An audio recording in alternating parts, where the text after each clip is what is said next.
Hello बच्चों, तो स्वागत है आपका हमारे इस प्यारे से YouTube channel science academy with PK sir में। तो आज के मैथमेटिक्स के क्लास में हम लोग देखने वाले हैं 12th एनसीईआरटी का एक्सरसाइज नंबर 4.2 का सॉल्यूशन। पिछले 3 एपिसोड्स में हम लोग पढ़ चुके हैं बेसिक डिटर्मिनेंट और माइनर कोफैक्टर का कॉन्सेप्ट, और पिछले जस्ट क्लास में हमने पढ़ा था 4.1 का सॉल्यूशन। तो आज देखते हैं 4.2 का सॉल्यूशन। हमने पिछले क्लास में प्रॉपर्टीज ऑफ डिटर्मिनेंट भी बताया था। उसमें हमने देखा था पहला प्रॉपर्टी ये था कि यदि किसी डिटर्मिनेंट के रो और कॉलम को आपस में इंटरचेंज कर दिया जाता है तो उसके वैल्यू में कोई चेंजिंग नहीं आता है। दूसरा प्रॉपर्टी ये था कि यदि किसी डिटर्मिनेंट के किसी भी दो रो या दो कॉलम को आपस में इंटरचेंज कर दिया जाता है तो सिर्फ साइन में परिवर्तन आता है, सिर्फ साइन में चेंजिंग आता है। और तीसरा प्रॉपर्टी हमने देखा था और वो काफ़ी इंपॉर्टेंट प्रॉपर्टी है, जस्ट उसी का हम लोग अभी यूज करेंगे कि यदि किसी डिटर्मिनेंट के किसी दो रो या किसी दो कॉलम के सभी कॉरेस्पॉन्डिंग एलिमेंट्स सेम हो तो उसका वैल्यू 0 आता है। ठीक है, उसके बाद भी हमने बहुत सारे प्रॉपर्टीज देखे थे, टोटल 6 प्रॉपर्टी किए थे। तो हम लोग इस प्रॉपर्टी जो मैंने अभी आपको बताया इस प्रॉपर्टी का यूज अभी करने वाले हैं। तो देखिए पहला नंबर क्वेश्चन में क्या कह रहा है कि using the property of determinant and without expanding in exercise 1 to 5 prove that this equal to 0। तो इस तरह के क्वेश्चन में जो कि कहे बिना एक्सपेंड किए हुए आपको प्रूफ करना है, तो उस तरह के क्वेश्चन में आपको एक कॉन्सेप्ट ध्यान में रखना है। और कभी भी 0 प्रूफ करने के लिए कहे बिना एक्सपेंड किए हुए तो सिर्फ दिमाग में एक ही कॉन्सेप्ट लाना है और एक ही मेथड लाना है, एक ही प्रॉपर्टी लगाना है कि कोई भी दो गो रो चाहे दो गो कॉलम को आप आइडेंटिकल कर दीजिए, यानी कि एक समान कर दीजिए, तो उसका वैल्यू ऑटोमेटिक क्या हो जाएगा, 0 हो जाएगा। तो चलिए इसको सॉल्व करते हैं। हमारा डिटर्मिनेंट दे रखा है X Y Z A B C, X plus A Y plus B Z plus C बराबर 0 लाना है। तो हमने अभी कॉन्सेप्ट क्या बताया, यदि इस तरह के क्वेश्चन में बिना एक्सपेंड किए 0 लाना है तो ये प्रयास रहेगा कि किसी भी दो रो या दो कॉलम के हर एक कॉरेस्पॉन्डिंग एलिमेंट्स को क्या कर देना है, सेम कर देना है, ताकि उसका वैल्यू डिटर्मिनेंट के प्रॉपर्टी से 0 हो जाए। तो चलिए इसमें ले लेते हैं हम LHS X Y Z A B C, X plus A Y plus B Z plus C, है ना। और जो अभी हमने आपको कॉन्सेप्ट बताया कि हमको दो रो या दो कॉलम को इक्वल कर देना है, तो उसके लिए हम यूज करेंगे डिटर्मिनेंट के प्रॉपर्टी का। और डिटर्मिनेंट का जो सबसे लास्ट प्रॉपर्टी था कि हम लोग किसी भी रो या किसी भी कॉलम को आपस में जोड़ सकते हैं, उसके वैल्यू में कोई चेंजिंग नहीं होता है, तो वही प्रॉपर्टी हम लोग यहाँ पे यूज करने वाले हैं। तो देखिए हम लोग यहाँ करने वाले क्या हैं, ये फर्स्ट कॉलम दिख रहा है आपको, ये सेकंड कॉलम दिख रहा है और ये थर्ड कॉलम दिख रहा है। तो हम लोग इसमें अप्लाई करते हैं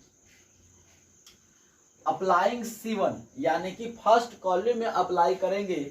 और इसको चेंजिंग किस प्रकार से करना है, तो C1 और C2 को जोड़ के लिख देना है। C1 के वैल्यू को C2 के वैल्यू के साथ जोड़कर C1 में लिख देना है। समझिएगा बात को, चेंजिंग कहाँ करना है, C1 में। चेंजिंग कैसे करना है, तो C1 प्लस C2 को जोड़ के वहां पे लिखना है। तो चलिए जोड़ के लिखा जाए, हो जाएगा क्या, x प्लस क्या हो जाएगा a, y का क्या हो जाएगा b के साथ, तो हो जाएगा y प्लस b, z का c के साथ तो z प्लस c।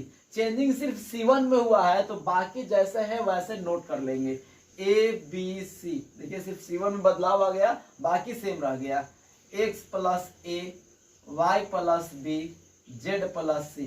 और हम यहाँ पे देख पा रहे हैं कि फर्स्ट कॉलम और थर्ड कॉलम, फर्स्ट कॉलम और थर्ड कॉलम के सभी कॉरेस्पॉन्डिंग एलिमेंट्स क्या है, सेम है। लिखेंगे चूंकि C1 and C2 are identical. Identical, identical का मतलब हो गया उनके संगत एलिमेंट्स क्या है, बराबर है, एक समान है। ठीक है, तो C1 और C2 क्या हो गए, आइडेंटिकल हो गए, इसीलिए हम प्रॉपर्टी का यूज करके उसके बराबर में 0 लिख सकते हैं। तो using property of determinant del equal to क्या हो जाएगा, ये 0 हो जाएगा, है ना। और यही हमको प्रूफ करना था, 0 लाना था। तो इस प्रकार से आप इस जीरो को प्रूफ कर सकते हैं। कभी भी जीरो प्रूफ करने के लिए कहे विदाउट एक्सपेंडिंग, आपको दिमाग में यही कंसेप्ट लाना है कि कोई भी दो रो या दो कॉलम को आपस में आइडेंटिकल कर देना है, उसके संगत एलिमेंट्स को बराबर कर देना है। तो चलिए बढ़ते हैं नेक्स्ट क्वेश्चन की ओर। हमारा नेक्स्ट क्वेश्चन क्या कहता है, इसको मिटा दें, नोट कर लीजिए।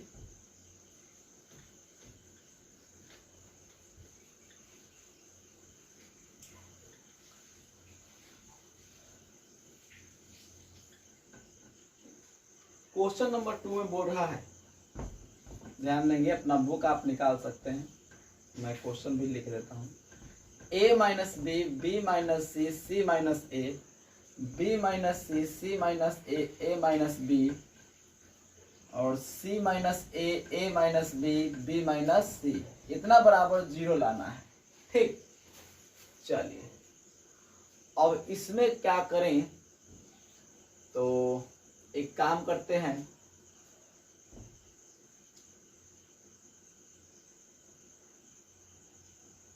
अप्लाइंग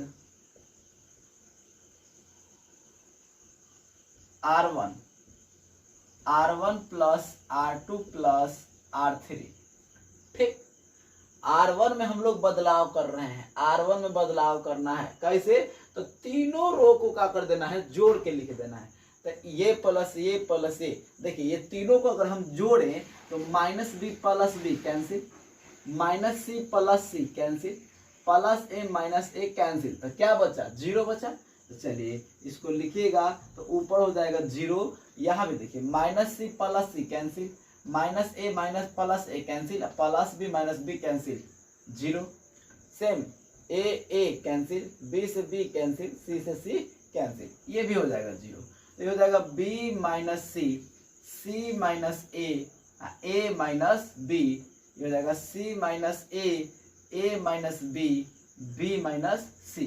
तो यदि किसी डिटर्मिनेंट के किसी रो या किसी कॉलम के प्रत्येक एलिमेंट्स जीरो हो जाए तो वो तो ऑटोमेटिक जीरो होगा ही होगा, क्योंकि आप इस R1 को लेके एक्सपेंड करेंगे तो ये जीरो ये जीरो ये जीरो, यानी टोटल टर्म ही जीरो हो जाएगा। तो इसका मतलब क्या, ये डिटर्मिनेंट का वैल्यू भी जीरो हो गया। ठीक, तो ये आपका आ गया। ठीक, तो इस प्रकार से आप दूसरा क्वेश्चन प्रूफ कर सकते हैं। चलिए चलते हैं नेक्स्ट क्वेश्चन की ओर, इसको नोट करिए।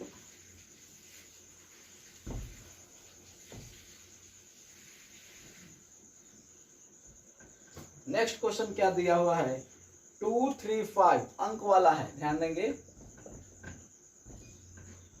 2 3 5 7 8 9 7 8 9 65 75 86 65 75 86, इतना बराबर आपको जीरो लाना है। तो कभी भी आपको ऑब्जेक्टिव टाइप क्वेश्चन में इतना बड़ा बड़ा डिजिट वाला वैल्यू दे तो आप समझ जाइए कि उसका वैल्यू कितना होगा, जीरो ही होगा।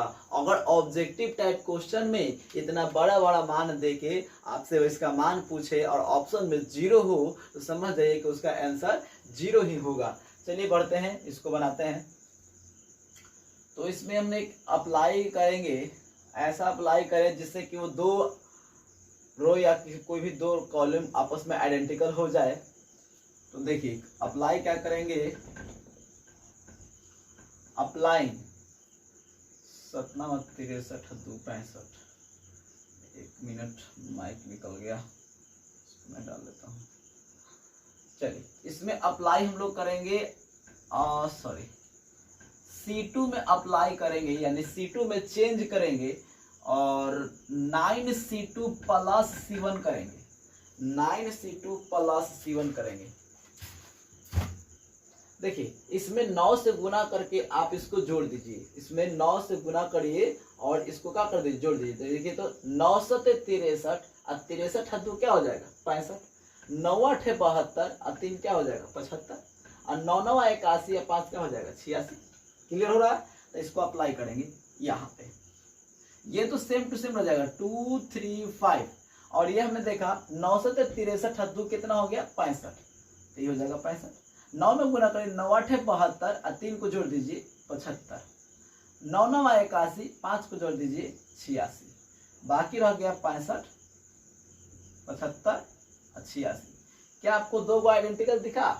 चलिए, तो इसमें हम लोग लिख सकते हैं कि सिंस यानी कि चूंकि C2 and C3 are identical, तो using property of determinant del equal to what? 0, और यही हमको प्रूफ करना था। ठीक, आप इसको नोट कर लीजिए। बढ़ते हैं नेक्स्ट क्वेश्चन की ओर, जरा नोट करिए। तो चलिए, हमारा क्वेश्चन नंबर 4 आपके सामने दिया हुआ है कि 1 1 1 BC CA AB A into B plus C, B into C plus A, C into A plus B है, तो उसका मान 0 प्रूफ करें। बस मैंने कॉन्सेप्ट दिया ही है कि कभी भी 0 प्रूफ करने की बात हो तो यही प्रयास करें कि किसी भी दो रो या दो कॉलम को आप आइडेंटिकल बना दें, ताकि प्रॉपर्टी का यूज करके वो 0 बन जाए। तो चलिए हम लोग ले लेते हैं LHS, क्या है? 1 1 1 है ना, BCCAAB A into B plus C, B into C plus A, C into A plus B. एक काम करते हैं, पहले इसको मल्टीप्लाई करा देते हैं। तो 1 1 1 BCCAAB, इसको जब मल्टीप्लाई कर देंगे तो AB प्लस AC, इसको कर देंगे BC प्लस AB, इसमें कर देंगे AC plus AC, sorry AC plus BC, है ना, BC। अब अप्लाई क्या करते हैं? हम अप्लाई करते हैं C3 में अप्लाई, और C3 प्लस C2 कर देते हैं। C3 में अप्लाई होगा C3 प्लस C2। आखिर क्यों ऐसा कर रहे हैं? तो देखिए, यदि हम इसको इसमें जोड़ के यहाँ पे लिखते हैं तो ये तीनों के तीनों एलिमेंट एक जैसे हो जाएंगे, सब में आएंगे AB plus BC plus AC, AB plus BC plus AC, AB plus BC plus AC, और तब हम उसको कॉमन ले लेंगे तो यहाँ बच जाएगा 1 1 1, और ऑलरेडी यहाँ पे 1 1 1 दिया हुआ है, तो दो टर्म आइडेंटिकल हो जाएंगे, दो कॉलम आइडेंटिकल हो जाएंगे, तो हम लोग उसको प्रॉपर्टी का यूज करके 0 लिख सकते हैं। तो ये दिमाग लगा हमारे पास। तो इसको जब हम अप्लाई करेंगे तो आ जाएगा 1 1 1 BCCAAB, ठीक, और यहाँ तो जोड़ के लिखना है ना, तो AB plus BC plus CA हो जाएगा, AB plus BC plus AC। देखिए यहाँ AB plus BC plus AC, AB plus BC plus AC, यहाँ देखिए AB plus BC plus AC, AB plus BC plus AC, तो AB plus BC plus AC common दिख रहा है, सबका एक ही है, सब में एक ही वैल्यू, तो लिखेंगे टेकिंग कॉमन। कॉमन कैसे हमने सिखाया था आपको डिटर्मिनेंट के लिए कि डिटर्मिनेंट में किसी भी एक रो से अधिक कोई टर्म कॉमन दिख रहा हो, या किसी भी एक कॉलम से कोई टर्म दिख रहा हो कॉमन, तो आप कॉमन ले सकते हैं। मैट्रिक्स में एक कंडीशन होता है कि सब में कॉमन होना चाहिए, बट डिटर्मिनेंट में किसी एक रो या किसी एक कॉलम में कॉमन मिलना चाहिए, तो हम कॉमन ले सकते हैं। तो लिखेंगे टेकिंग कॉमन, क्या कॉमन ले रहे हैं? AB plus BC plus AC। कहाँ से ले रहे हैं? तो फ्रॉम C3 से ले रहे हैं, ठीक। तो ये हो जाएगा del is equal to AB plus BC plus AC into क्या बचा 1 1 1, ये हो जाएगा BC CA AB, ये हो जाएगा 1 1 1। अब देखिए C1 और C3 आइडेंटिकल हो गया, लिखेंगे चूंकि C1 and C3 are identical, तो यूजिंग प्रॉपर्टी ऑफ डिटर्मिनेंट,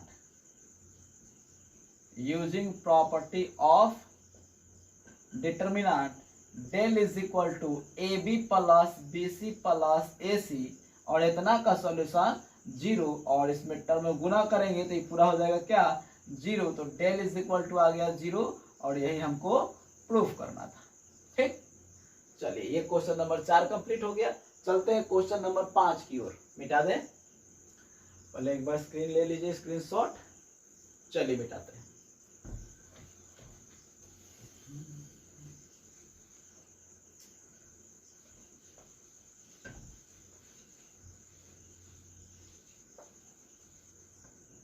चलिए हमारा क्वेश्चन नंबर 5 क्या दिया हुआ है, 5 देखेंगे। क्वेश्चन 5 में कह रहा है b plus C C plus A plus B, b plus C C plus A plus B, q plus R plus P, q plus R plus P, p plus q, और यहाँ है y प्लस जेड,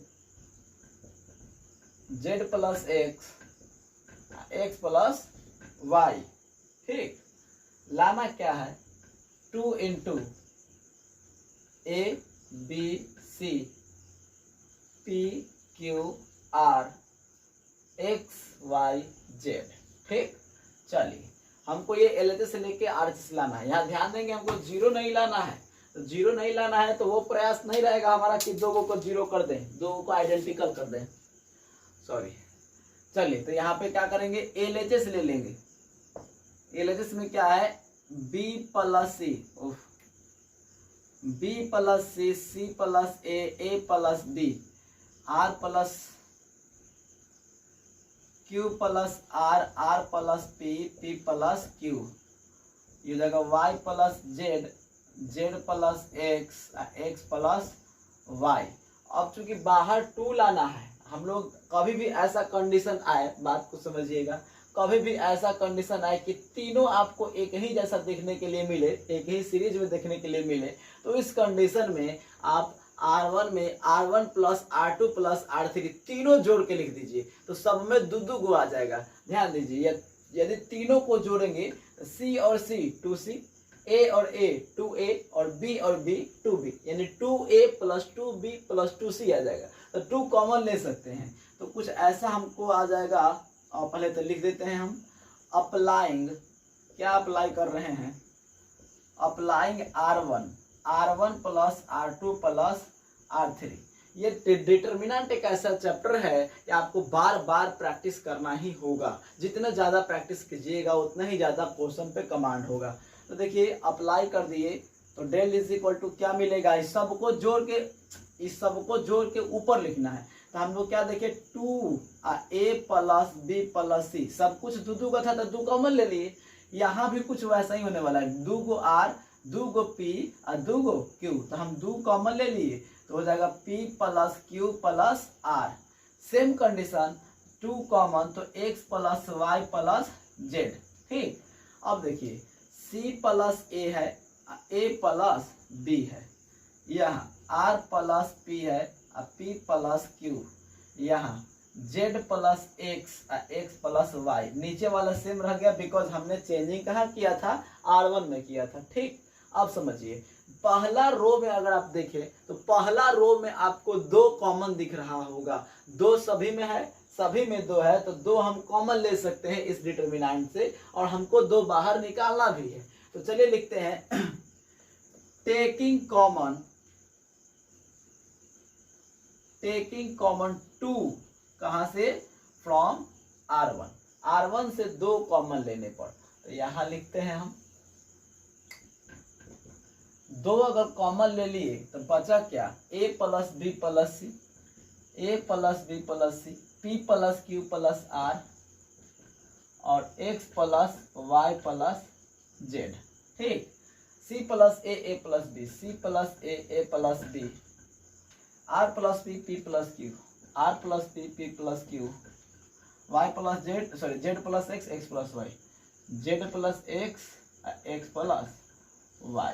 ठीक, अब समझिए हमको ऊपर वाले term में लाना है a के साथ p फिर x, तो a कैसे आएगा, ये a b c में से b c हट जाएगा तब ना a आएगा। अब b c तो कहीं है नहीं कि b c को हटा दे, तो एक काम करते हैं, यहाँ a लाना है, कोई बात नहीं, हम लोग इसमें से इसको घटा देते हैं, कोई को भी घटा सकते हैं, इसमें से इसको भी घटा सकते हैं, कोई दिक्कत वाली बात नहीं है। तो मान लीजिए कि हमने इसमें से इसको घटा दिया। ठीक, R1 में अप्लाई किए और R1 माइनस R2 कर दिए, ये C2 हो गया, R1 माइनस R2 कर दिए। अच्छा से लिख देते हैं R1 माइनस R2 करके। ध्यान दीजिए R1 में हम बदलाव कर रहे हैं, कैसे, तो R1 में से R2 को घटा के लिख रहे हैं।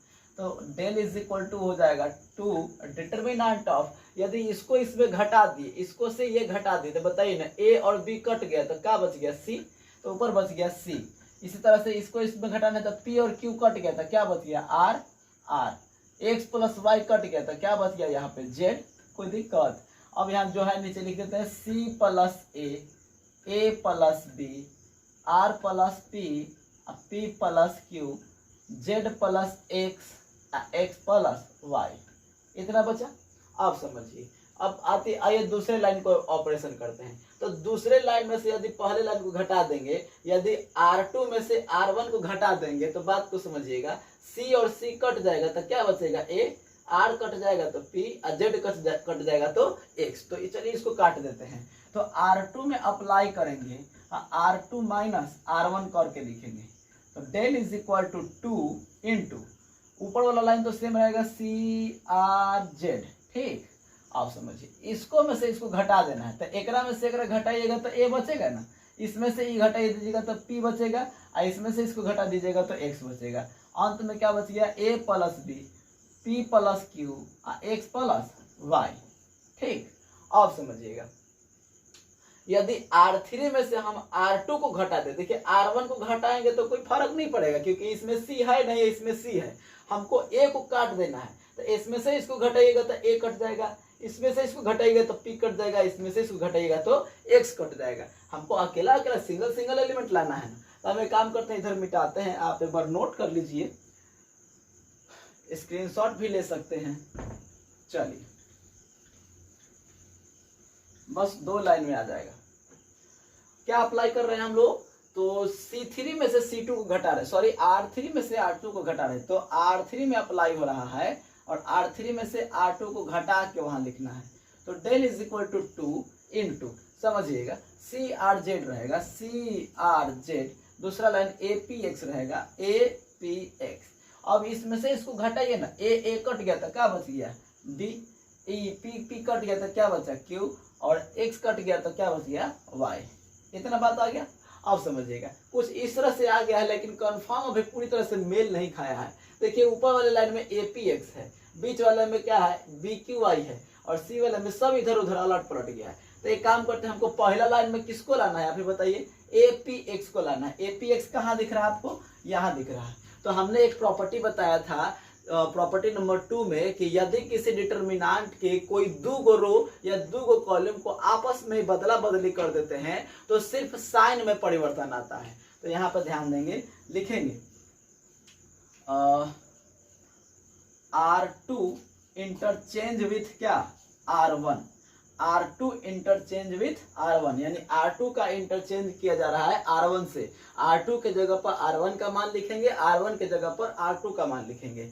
तो ये हो जाएगा इतना, डेल इज इक्वल टू, हमने क्या सिखाया, जब इंटरचेंज होगा तो साइन में परिवर्तन होगा। ये पॉजिटिव दिख रहा है तो ये निगेटिव हो जाएगा, 2 हो गया। अब यहाँ पे R2 का मान लिखिए, APX, R1 नीचे चला आएगा, CRZ, और नीचे वाले अपने जगह पर ही रह जाएंगे, BQY। इतना बात हो गया। अब समझिए, अभी भी पूरी तरह से क्लियर नहीं आया है। ये BQY वाला पार्ट जो है आपको बीच में, BQY वाला पार्ट आपको नीचे है और CRZ वाला पार्ट नीचे है, यानी कि इन दोनों को भी इंटरचेंज कर देंगे तो काम बन जाएगा। तो एक बार और इंटरचेंज करने पर हमारा आंसर आ जाएगा। तो चलिए इंटरचेंज कर दिया जाए। तो लिखेंगे किसको किसको इंटरचेंज करना है, R2 और R3 को।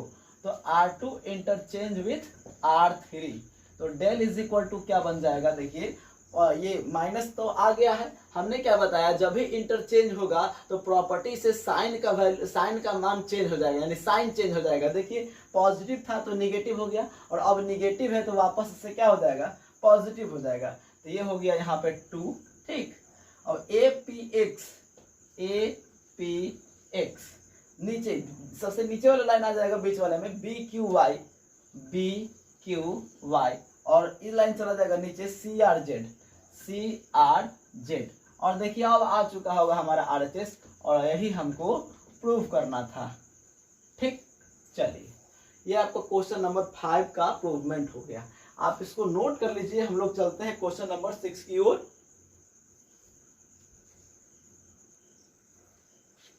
चलिए हमारा क्वेश्चन नंबर 6 में क्या कह रहा है, हेडिंग पढ़ लेंगे।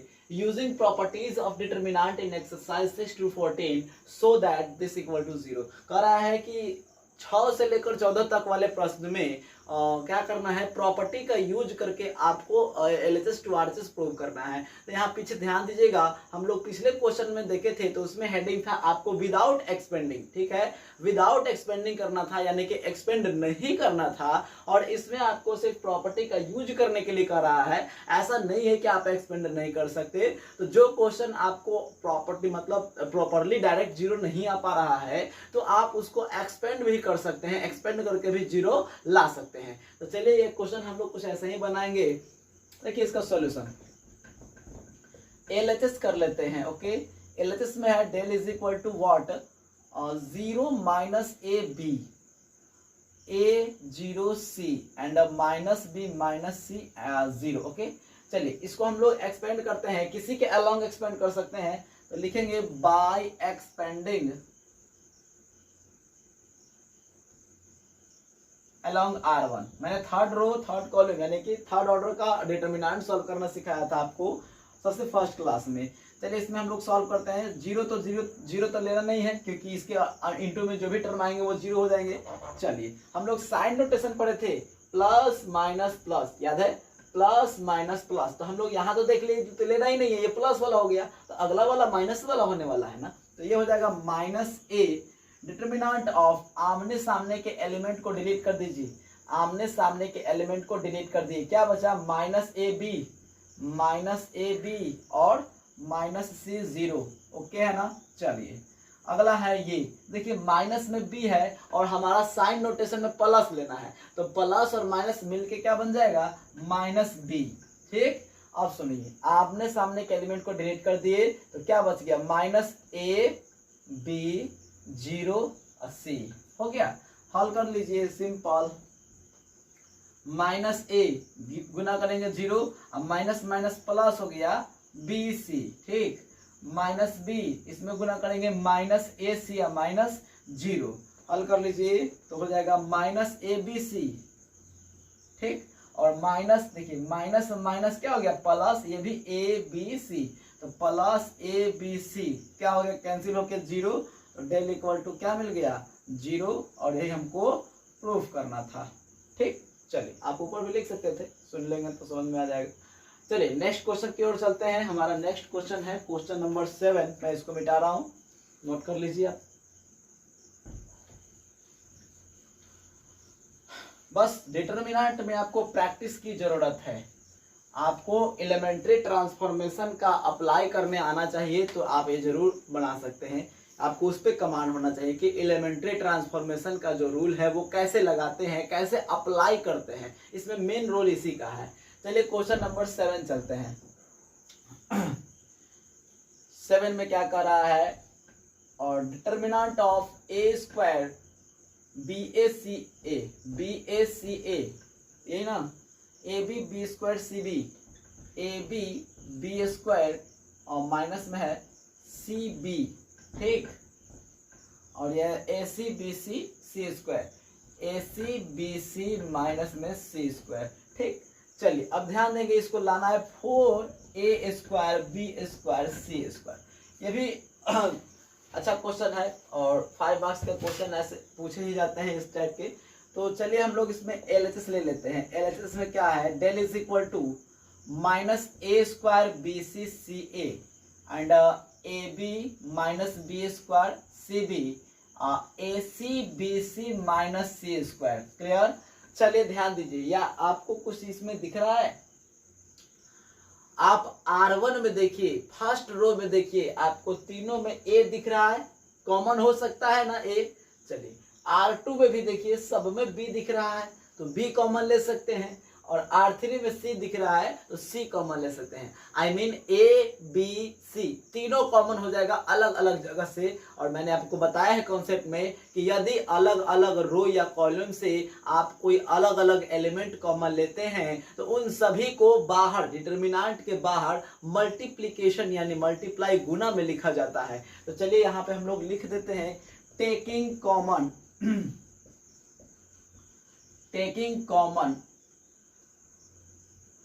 ए बी सी फ्रॉम, कहाँ से ले रहे हैं, फ्रॉम R1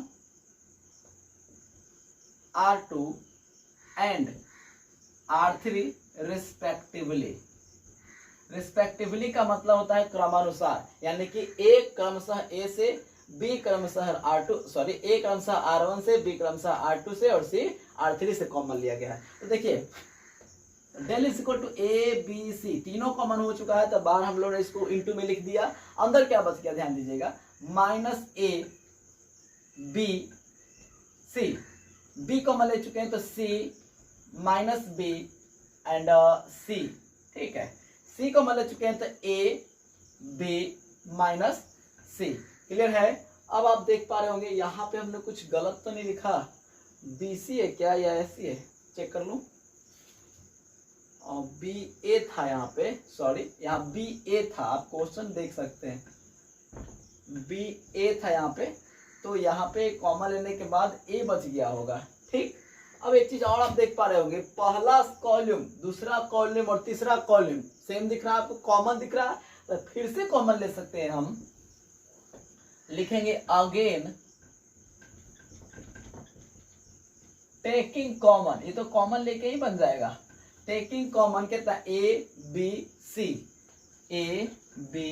सी फ्रॉम क्या, C1 C2, देखिए इस लाइन में कॉमन है ना, ये लाइन ऊपर से नीचे वाला लाइन जो होता है वो कॉलम होता है, और ये क्षैतिज रेखा जो होती है वो हॉरिजॉन्टल लाइन, वो सॉरी रो होता है। तो C1 C2 and C3 respectively, ठीक। Del is equal to A B C पहले से था, एक और ए बी सी आपने ले लिया तो क्या हो गया, ए square B square C square into common तो ले लिए, बचे क्या, -1 1 1 -1 1 1 1 माइनस 1 1 1 माइनस 1 1 और 1 1 माइनस 1 1 1 माइनस 1। एक काम करते हैं हम लोग, इसको और भी छोटा कर सकते हैं, जोड़ दीजिएगा एक बार। तो यदि हम अप्लाई कर दें R1 और R1 plus R2 and R2 plus R3, ठीक। ध्यान दीजिएगा, आप इसको बिना ये जोड़े भी आप एक्सपेंड कर सकते हैं, कोई प्रॉब्लम वाली बात नहीं है, आराम से आ जाएगा। लेकिन हम लोग दो टर्म को और जीरो करने का प्रयास कर रहे हैं, तो डेल, क्योंकि दो टर्म को अगर जीरो कर देंगे तो एक्सपेंड करने में हमको ज्यादा भार नहीं पड़ेगा, आसानी से एक्सपेंड कर पाएंगे और टाइम भी कम लगेगा। तो ए square B square C square, ठीक, इसको जोड़िए क्या होगा, 0, इसको जोड़िए 0, ये जुटेगा तो क्या हो जाएगा 2, इसको जोड़िए। ध्यान दीजिएगा, हम लोग R1 में चेंज किए हैं, कैसे, तो R1 प्लस R2 करना था, तो इसको जोड़ के हमने यहाँ पे लिख दिया। फिर R2 में भी बदलाव करना है, कैसे, तो R2 और R3 को जोड़ के, तो जोड़िए ना, एक एक कितना 2, इसको जोड़ दिए तो 0, ये जुट गया तो क्या 0, ठीक। अब नीचे R3 है, उसमें कोई बदलाव नहीं करना था क्योंकि R3 में कोई चेंजिंग नहीं है। अब समझिए R1 को लेके एक्सपेंड कर देते हैं, एक्सपेंडिंग अलोंग R1, मैं इधर मिटा कर लिख दूं, चलिए आप इसका स्क्रीनशॉट ले लेंगे एक बार, चलिए हो गया, बस आ चुका है 2 लाइन। एक्सपेंडिंग अलोंग R1 अगर हम करें तो यहाँ भी हम कर सकते थे एक line, del is equal to, देखिए A square B square C square, अगर हम R1 के अलोंग एक्सपेंड करें तो देखिए प्लस, ये तो लेना नहीं है, 2 0 हो गया, तो प्लस माइनस प्लस, तो यानी साइन हमारा पॉजिटिव लेना है। आमने सामने के एलिमेंट को डिलीट कर दीजिए, आमने सामने के एलिमेंट को डिलीट कर दीजिए, तो क्या बच गया 2 1 0 1, ये बचा।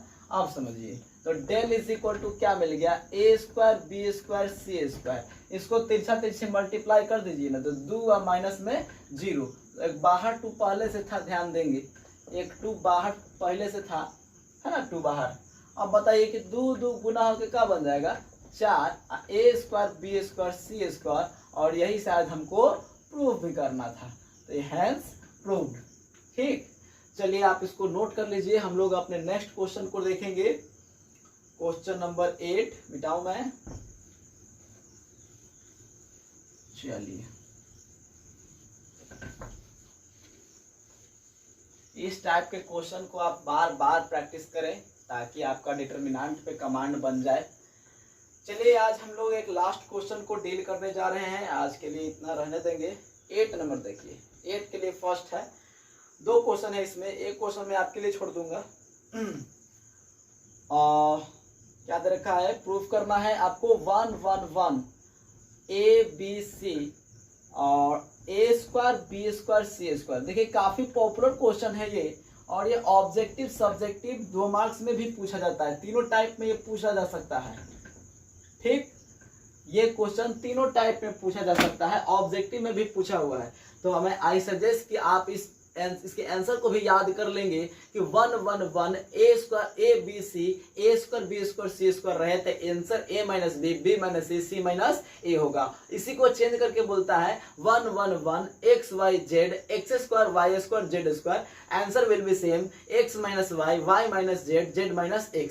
अच्छा, इसके टर्म को बदल देता है। जो आप इधर इसको कॉलम में देख रहे हैं वो ऐसे इसके ट्रांसपोज के रूप में दिया हुआ रहता है। तो हमने बताया है आपको कि यदि किसी मैट्रिक्स के रो या कॉलम को चेंज कर दिया जाए, आपस में इंटरचेंज कर दिया जाए, आई मीन ट्रांसपोज कर दिया जाए, तो उसके मान में कोई परिवर्तन नहीं होता है। क्या है, कोई परिवर्तन नहीं होता है। तो उसी प्रकार से जब हम इसका ट्रांसपोज कर देंगे, मैं आपको सिर्फ बता रहा हूँ, समझा रहा हूँ, ट्रांसपोज करेंगे तो 1 1 1 ABC ऐसे है तो ABC और A² B² C² है, तो इसका आंसर यही होगा। ठीक है ना, इसका आंसर भी यही आएगा। बस आपको अप्लाई अलग करना होगा। जो हम लोग रो में अप्लाई करेंगे वो आपको कॉलम में अप्लाई करना पड़ेगा। तो चलिए हम लोग इसको पहले सॉल्व कर लेते हैं।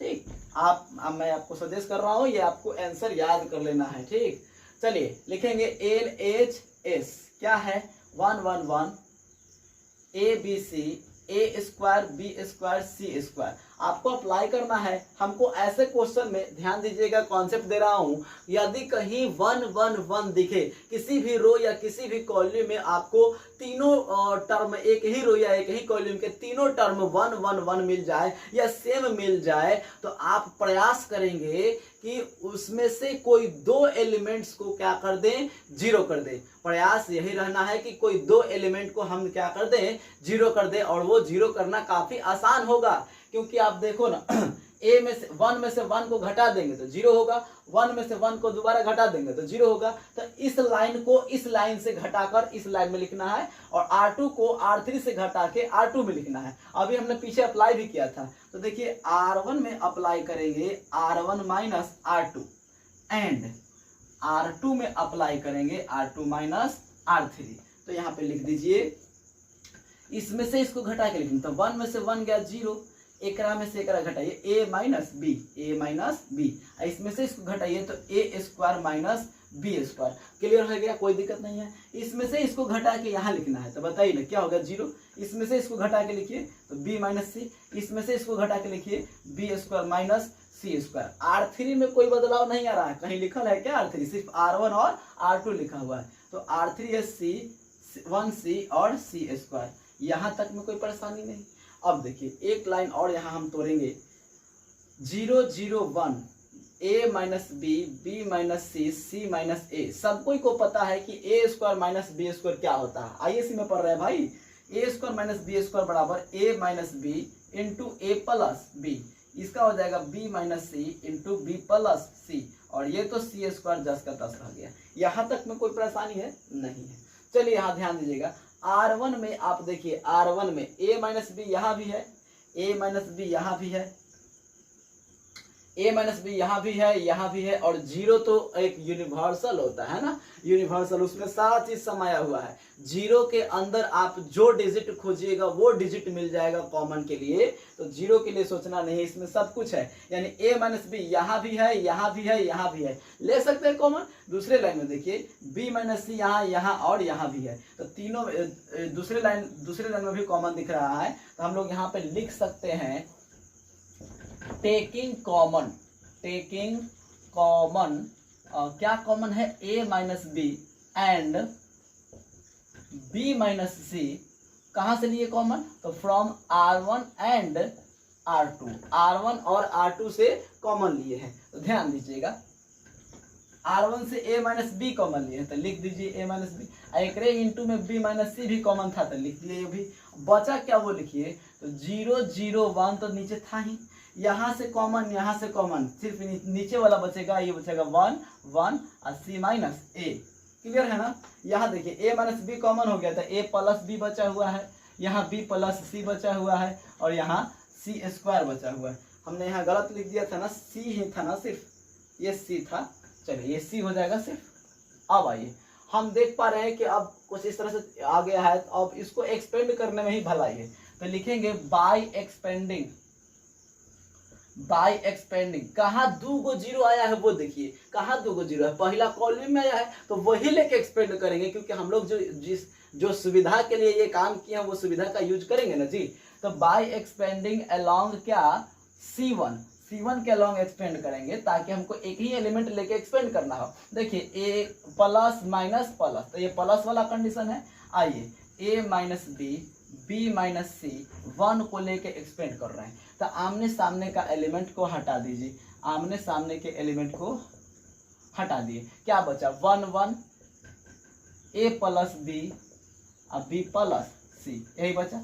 चलिए यहाँ डेल इज इक्वल टू हो जाएगा ए माइनस बी माइनस सी, और इसको जब हल करेंगे तो देखिए बी प्लस सी हुआ, अब माइनस का साइन ए प्लस बी, तो माइनस जब उसमें गुना होगा तो माइनस ए माइनस बी हो जाएगा। अब बताइए ना क्या कट गया, बी से बी कट गया ना, तो डेल इज इक्वल टू क्या मिला आपको, A minus B minus C and C minus A, और यही हमको प्रूफ करना था। बहुत ही आसान क्वेश्चन है, और ये क्वेश्चन 2 मार्क्स 1 मार्क्स 5 मार्क्स तीनों टाइप में पूछा जा चुका है और पूछा भी जा सकता है किसी में। ठीक है, तो आप इसको खुद से प्रैक्टिस कीजिए, इस तरह के क्वेश्चन को और भी बनाइए। ठीक है, यदि कोई क्वेश्चन नहीं बनता है तो कमेंट बॉक्स में बता सकते हैं, नंबर ब्लिंक हो रहा होगा, नंबर पे मैसेज भी कर सकते हैं। ठीक है, तो मिलते हैं हम नेक्स्ट क्लास में आज के बाद वाले क्वेश्चन के साथ। तब तक बने रहिए हमारे साथ। ठीक है, और प्रैक्टिस करते रहिए। यदि कोई क्वेश्चन में क्यूरी आता है, कोई प्रॉब्लम आता है तो कमेंट करके बताइए। वीडियो को लाइक शेयर जरूर करिए, ताकि आपके दोस्तों तक ये वीडियो पहुंच पाए और सब लोग अच्छे से इसका तैयारी कर पाए। तो चलिए, तब तक के लिए आप पढ़ते रहिए, मिलते हैं हम लोग नेक्स्ट क्लास में।